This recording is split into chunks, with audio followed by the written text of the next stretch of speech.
Haikal Hasan memang dikenal licin, selalu punya strategi seolah bermuka dua. Bermuka dua. Ya. Masih ingat ketika 2 minggu lalu Haikal Hasan diusir dari Malang, seolah untuk mengelabui masyarakat yang memantau gerak-geriknya yang dinilai tidak nasionalis, provokatif, dan cenderung seperti seorang juru bicara FPI yang sudah dinyatakan sebagai ormas terlarang. Dia rela membuat video yang aneh. Aduh, di mana dalam video itu Haikal seolah ceramah di dalam tempat ibadah, entah di mana, dan siapa jamaahnya kita juga nggak tahu. Haikal bicara soal menghormati pemerintah, menghormati TNI, Polri, nasionalisme, bayangkan Haikal Hasan ngomong nasionalisme. Haikal Hasan seolah berubah 360 derajat dari apa yang biasa ia ucapkan.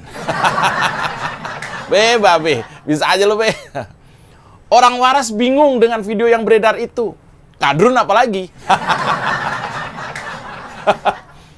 Ada apa dengan Haikal Hasan? Kenapa ia mendadak bener? Padahal di video-video lain yang jarak edarnya tidak terlalu jauh, ia curhat soal ia ditolak di mana-mana. Ia curhat dilarang ceramah provokatif di mana-mana. Ia juga curhat di video lain, ia bilang dibenci 12.000 akun. Hitung-hitungnya gimana, be?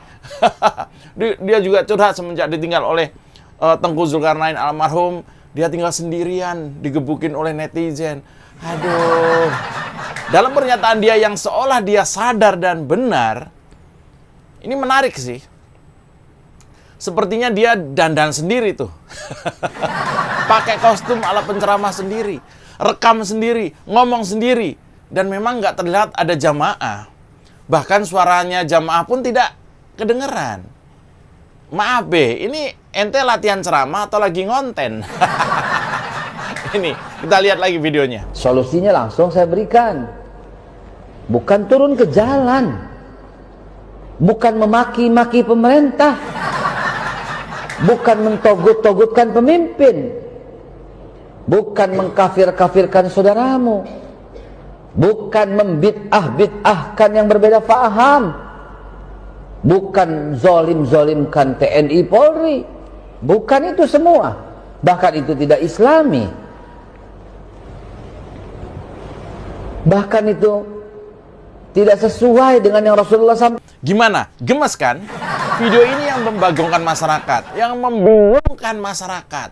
Sebagian menjuluki Haikal Hasan ini sengkuni. Tokoh wayang yang memang punya sifat adu domba, seperti Dorna. Padahal sebutan ini adalah milik Amin Rais. Apakah julukan Sengkuni sudah berpindah? Apakah sejak ibu kota pindah, julukan Sengkuni juga auto pindah? Apakah Amin Rais sudah lelah? Sehingga julukan kehormatan masyarakat bagi beliau sekarang berpindah ke Haikal Hasan. Ya, tapi bisa jadi ada benernya julukan itu ya. Karena begini, 2 minggu lalu saya bikin konten tentang betapa Haikal Hasan ini jahat. Terbukti memfitnah proklamator kita, bapak bangsa kita, penggali Pancasila, yaitu Bung Karno. Entah apa motivasinya, Haikal Hasan nampak serius betul dalam ceramah itu, laksana guru sejarah yang paham dan khatam sejarah perjuangan bangsa. Mulut Haikal Hasan menyemburkan fitnah yang berbahaya dan berpotensi mengaburkan sejarah. Atau lebih parah, memecah belah kerukunan anak bangsa. Ini maksudnya julukan Sengkuni menurut netizen layak disematkan ke Haikal Hasan. Ya, secara fisik memang speknya sesuai dengan Sengkuni sih ya. Kecil, imut, gemesin. Karena nggak mungkin dipanggil Arjuna ya, apalagi Bima. Aduh. Dan kemarin, tepatnya hari Jumat 11 Februari, Haikal Hasan dilaporkan ke Bareskrim Polri. Kali ini Haikal dilaporkan ke Bareskrim Polri oleh organisasi Saya PDI Perjuangan Relawan Perjuangan Demokrasi atau biasa disingkat REPDEM. Salut buat Wanto Sugito alias Klutu, ketua REPDEM. Ya gini dong, masa bapak bangsa dihina, bapak bapak bangsa direndahkan, bapak bangsa difitnah. Nggak ada satupun ormas yang mengaku Pancasilais, mengaku nasionalis, mengaku Soekarnois. Nggak ada yang peduli. Salut saya kepada Repdem. Ia dilaporkan, ya, si Haikal Hasan ini dilaporkan karena diduga menuduh Bung Karno tukang penjarakan ulama. Bayangkan, berbahaya sekali. Menurut Siwanto Sugito ini, si ketua Repdem ini yang melaporkan Haikal itu, Haikal Hasan dilaporkan ke Barreskrim Polri atas tuduhan keji dan fitnah yang menyudutkan Bung Karno sebagai tukang penjarain para ulama. Aduh, Haikal Hasan, Anda bermain dengan sesuatu yang sangat berbahaya. Ini video yang banyak beredar di masyarakat yang diduga mengandung unsur penghinaan kepada proklamator kita Bung Karno. Ini videonya.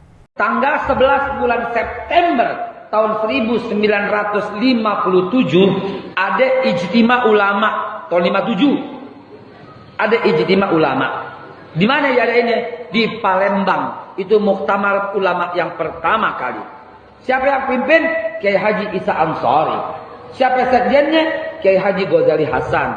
Siapa pesertanya? Buya Hamka, Muhammad Nasir, Safrudin Prawira Negara. Ya, itu Masya Allah Sahrir, Kahar Muzakkar. Itu Masya Allah top semua. Tahu apa yang terjadi di Jakarta? Tahu? Bung Karno bersama PNI-nya dan PKI-nya dan Nasakomnya ngata-ngatain ulama yang sedang rapat dan sedang muktamar. Mereka menuduh ulama yang sedang rapat itu, yang sedang muktamar itu amoral. Kata Bung Karno. Jangan ditutup-tutupin, ini sejarah ini. Sejarah. Bung Karno kan proklamator. Iya. Bung Karno berjasa. Gue tahu. Bung Karno hebat. Setuju. Tapi jangan lupa. Bung Karno tukang penjarain para ulama bersama nasakomnya. Silahkan bantah kalau bisa. Silahkan bantah kalau bisa. Sepulang dari itu, setiap hari di koran-koran ditulis ulama dijelek-jelekin terus. Ulama dituduh apa? Amoral. Dituduh apa? Makar. Dituduh apa? Mau mendirikan negara Islam ya. Mau mendirikan negara Islam ya. Dikit-dikit negara Islam, dikit-dikit negara Islam, dikit-dikit negara Islam. Seolah-olah ulama yang vokal dianggap mau mendirikan negara Islam. Tuh tuduhannya. Mau ganti sistem ya, mau ganti khilafah ya, mau ganti negara Islam ya. Terus itu menjadi isu yang udah basi padahal tetap dinaikin terus.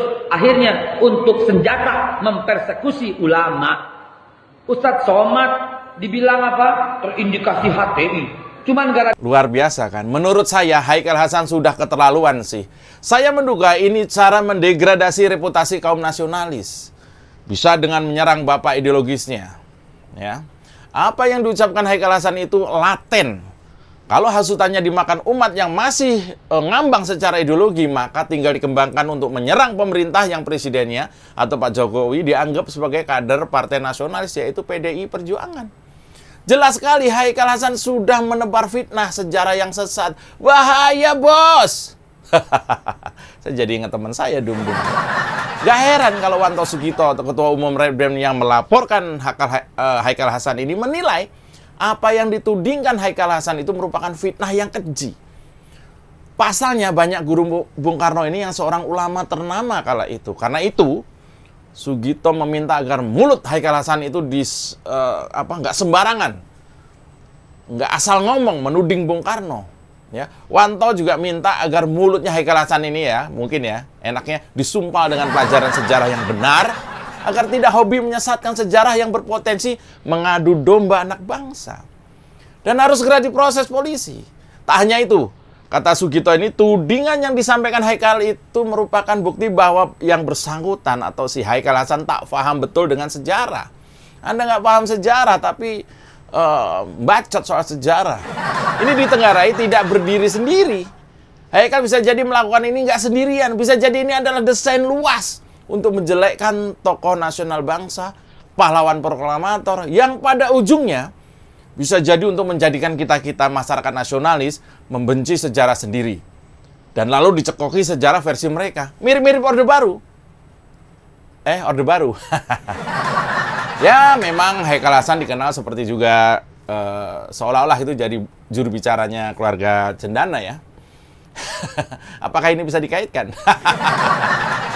Jangan sampai nanti ada judul berita Haikal Hasan membawa misi kebencian keluarga Cendana terhadap Bung Karno. Serem banget kalau itu terjadi. Ya, Siwanto Sugito alias Klutuk ini juga menyesalkan fitnah yang disampaikan Haikal Hasan itu, yang diduga akan berimbas untuk mendidik generasi pendengki. Hal ini jelas tidak bisa dibiarkan. Kalau sejarah dikarang-karang sendiri seperti ini, kasihan generasi berikutnya. Bisa jadi generasi pendengki semua. Bagaimana mau bangun bangsa kalau sejarah yang ada saja di otak-atik? Yang seperti ini yang buat negara tidak maju-maju. Dalam video ceramahnya, Haikal Hasan memanipulasi sejarah demi kepentingannya sendiri. Ia memfitnah Bung Karno, bapak bangsa kita, dengan kalimat-kalimat yang sangat tidak manusiawi, bahkan sangat menyakitkan. Ini seperti yang saya sampaikan pada episode beberapa waktu lalu, bahwa Bung Karno itu tidak pernah menjelek-jelekan ulama. Ini kata Haikal Hasan. Haikal Hasan mengarang cerita seolah-olah proklamator seorang yang anti keberagaman. Haikal Hasan ini seorang keturunan Yaman. Berkedok sejarah, ia mencabik-cabik nama besar Bung Karno.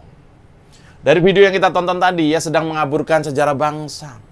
Supaya kaum pribumi tidak bangga terhadap tokohnya sendiri, terhadap tokoh bangsanya sendiri, dan mengidolakan orang-orang yang dikehendaki oleh Haikal Hasan. Haikal Hasan ini tokoh, bisa jadi kita sebut saja tokoh desintegrasi dan rasialis. Iya. Bisa juga kita sebut dia seorang juru bicara Cendana. Dia juga seorang ketua HRS Center yang rela melakukan apapun untuk retaknya toleransi. Iya, masuk akal kan? Kenapa bulan lalu kawan-kawan Malang mengusirnya? Ya, kemarin juga ada juga ustadz sejenis seperti Haikal Hasan ini juga diusir dari Malang.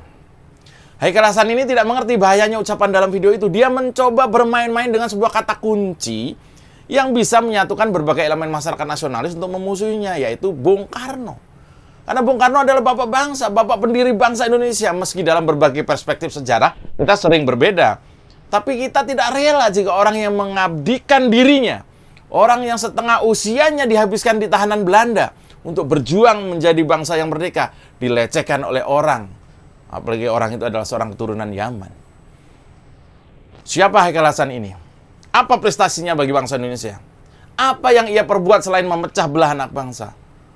Orang tua yang nggak tahu diuntung ini sudah lama menjadi incaran orang-orang yang gemes dengan berbagai ocehannya yang provokatif.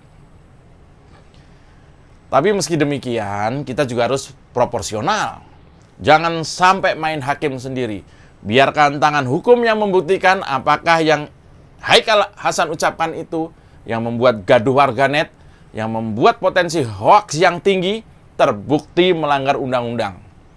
Kita apresiasi pihak yang mewakili kegemasan kita dengan melaporkan ke Bareskrim. Nasionalisme kita tidak boleh membutakan kita untuk tetap taat hukum dan perundang-undangan. Kita juga apresiasi tindakan bapak-bapak aparat kepolisian, khususnya Bareskrim Polri, yang tetap profesional menyikapi persoalan ini. Ya, jika terbukti melanggar hukum, biar saja juru bicara kadrun Haikal Hasan ini merasakan apa yang Bung Karno dulu rasakan. Penjara. Aman kan?